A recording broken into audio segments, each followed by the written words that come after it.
départ d'ici la fin de semaine. Mais ce midi, arrêtons-nous à Châtenois-le-Royal avec Clément Gernin. Pourquoi ? Eh bien pour les 100 ans de la plus grande SPA de Bourgogne avec vos invités. Bonjour Clément. Bonjour à tous, eh bien effectivement ce sont les 100 ans de la SPA ici à Châtenois-le-Royal, nous sommes près de Chalon-sur-Saône. 100 ans Sylviane, que vous faites du bien aux chiens et aux chats, il y a du travail. On est avec Indy, on se fait la petite promenade avec Indy. Oui je vous disais 100 ans et vraiment je suis impressionné par la qualité de votre refuge, il est vraiment très beau. Hein. Bien, merci. Eh bien, effectivement, le refuge date de 1918, donc nous allons fêter les 100 ans cette année, avant la fin de l'année. La date sera donnée ultérieurement. Le refuge a été entièrement refait en 2017. C'est ainsi que vous pouvez admirer la qualité des prestations extérieures. Ouais, effectivement, et donc il y a du travail toute l'année. Alors c'est pas la période la plus compliquée pour l'instant, ça va revenir avec l'hiver, mais il y a vraiment de l'attention à porter à toutes les bêtes. Ce que je vous propose, c'est qu'on regarde ensemble une séquence qu'on a enregistrée il y a quelques minutes. C'est du côté de la chatterie que ça se passe. On va aller voir les chats et on va revenir après pour parler éducation canine. Regardez cette séquence enregistrée il y a quelques minutes. Et voilà, on se trouve donc à la chatterie. Vous pouvez voir un pensionnaire de la SPA qui a l'air au poil. Tout va bien, chouchouté par les équipes notamment de Stéphanie Bailly. Bonjour Stéphanie. Bonjour. Alors vous êtes la Madame Chat ici, hein. Oui. Vous êtes la responsable des chats. Vous avez combien de locataires actuellement ? Une centaine. Une centaine. Enfin, un petit peu moins maintenant. Et alors les chats, ils arrivent. Faut pas croire, un chat, ça a aussi beaucoup de souffrance, ça a beaucoup de soucis, et c'est pas parce qu'on le voit moins, parce qu'ils vivent dans des appartements, qu'ils sont pas aussi dans un mauvais état. Un chat mal à l'aise ou malheureux ne va pas automatiquement être agité.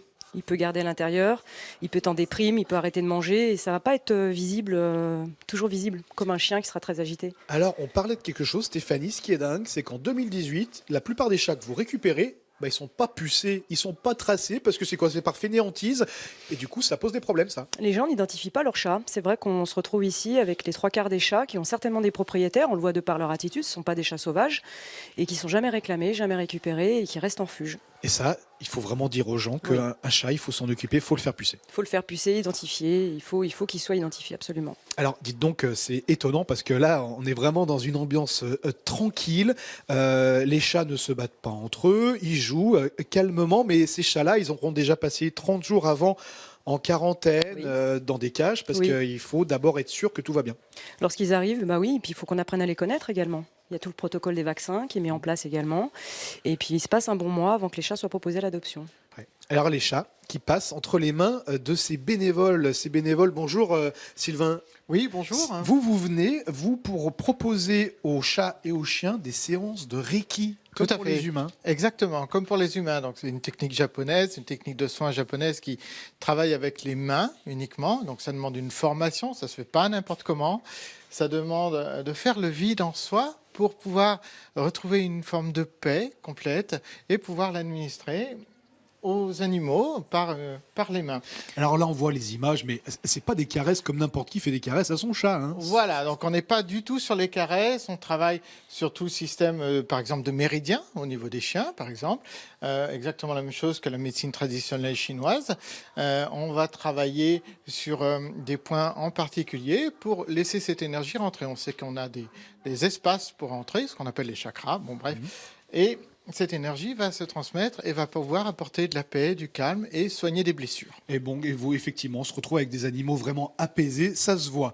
On n'a pas le temps de développer plus, mais en tout cas, on peut dire aux gens que pour le Reiki, ils peuvent s'y intéresser aussi bien pour eux-mêmes que pour leur animal de compagnie. Voilà, ça va pour tout ce qui est vivant. C'est parfait. Allez, on va retrouver maintenant, on va aller direction le refuge pour parler de l'éducation des maîtres aussi. À tout de suite. Et voilà, de retour ici, je suis avec Gilles. Gilles, quand je vous ai remercié tout à l'heure, parce que vous m'avez confié Indy, je vous ai dit merci, vous me l'avez bien préparé. Et vous m'avez dit non, c'est vous que j'ai préparé. Effectivement, vous m'avez donné des conseils. Et c'est l'humain le plus important. C'est ça, on est bien d'accord. Et il y a beaucoup de travail avec l'humain. Il y a beaucoup de travail. C'est quoi les défauts des humains avec les chiens ? L'anthropomorphisme. C'est un nom un petit peu barbare, hein, il faut chercher la définition. On veut le considérer comme un humain. Le considérer comme un humain, lui prêter des besoins et des attentions humaines, en oubliant que c'est un animal, déjà, la première chose, avant d'être un chien même, c'est un animal, d'accord ? C'est un animal de la famille des canidés, et dans sa famille à lui, on parle plus de hiérarchisation.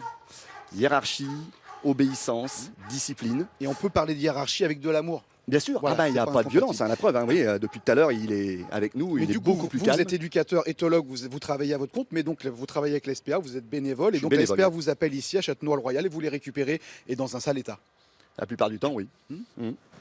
Voilà. Et puis, encore une fois, le plus gros travail ici, c'est plutôt de former les salariés de la SPA, les bénévoles promeneurs éventuellement, et puis mettre l'accent sur le fait que quand quelqu'un va adopter un chien, il n'a qu'une dizaine de jours pour faire appel à mes services. Si pendant 10 jours, on considère le chien comme une peluche, on s'amuse avec lui, on lui donne de l'affection, etc., et on oublie le côté hiérarchique, discipline, obéissance, travail, etc., généralement, le taux de retour, il est au bout de 3 semaines.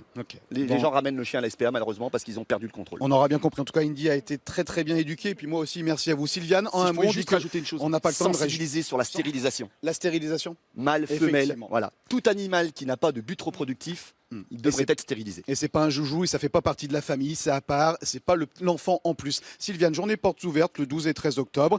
On vous souhaite un bon anniversaire. Vos 100 ans, vous les faites pas et on vous souhaite une longue vie. En tout Je cas, vous merci remercie beaucoup à l'SPA. beaucoup. Voilà, Au revoir.